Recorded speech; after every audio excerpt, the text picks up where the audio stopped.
תגיד לא נמאס לך שהכישרון שלך מגדיר אותך, ואף פעם אתה לא תבקש עזרה, שהיצירה שוב תעבור רק ממך. כאילו זה אומר דבר, מספר עליך שאתה פחות מוכשר, או שאולי זה רק הקרדיט שקשה לחלוק, כשהחסך עמוק ובשבילך זה מה שנשאר.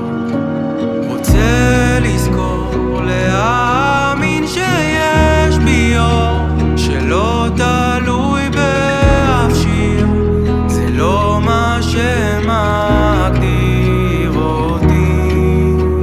יש עוד חיים, אני לא יכול להסכים להתרסק לקרשים אם אין בי מנגינה או מילים.